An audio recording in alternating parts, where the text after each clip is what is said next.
was already off his stool and headed for the door. "I didn't mean to offend you," he yelled back over the din of the crowd and the music as he retreated. Then he was out the door and walking down 2nd Avenue. "I just needed your credit card," he said to nobody in particular as he patted his back pocket. Half a block down the street, he felt something hard shoved into his lower back. "Don't turn around. Just keep walking." It was a woman's voice, and she was behind him just to his left.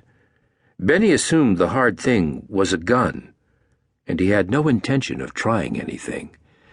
If there was going to be any negotiation, she would have to start. He could counter from there. "I'd been working her for 2 days before you showed up," the voice behind him said. Benny breathed an imperceptible sigh of relief. It wasn't the cops, and he wasn't going to jail. Another thief he could deal with. It didn't happen often, but sometimes he crossed paths with another member of the profession, and they got in each other's way. Benny was the guy who always deferred. It was easier that way.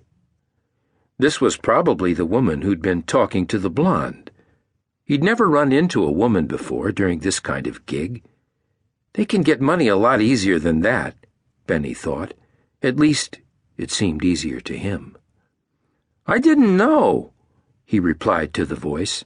"I only got a credit card, and you can have it, with my apologies." "Where is it?"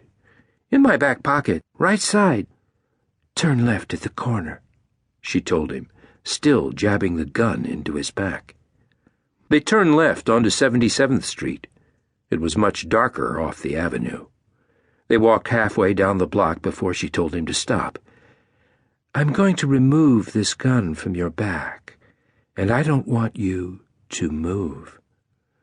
"I won't," Benny replied emphatically. "Then I'm going to slip that credit card out of those tight pants of yours, so don't get excited." "I'll try not to," he said, relaxing just a little. She'd noticed his tight pants.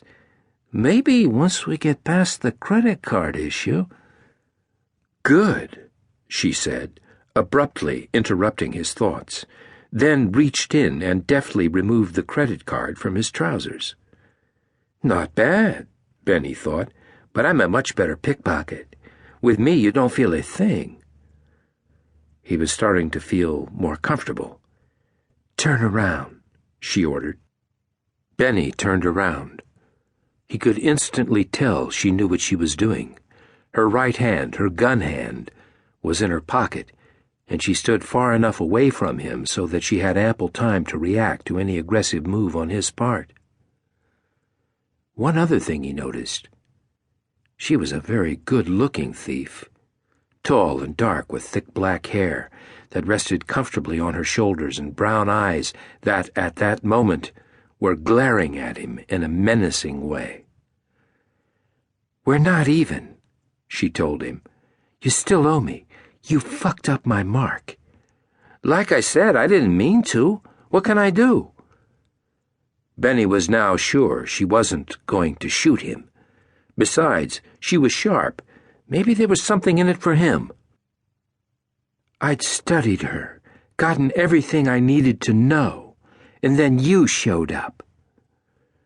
Benny was starting to realize that he had fucked up a big score. He didn't know what to say, but he knew that he wanted to be a part of the next one.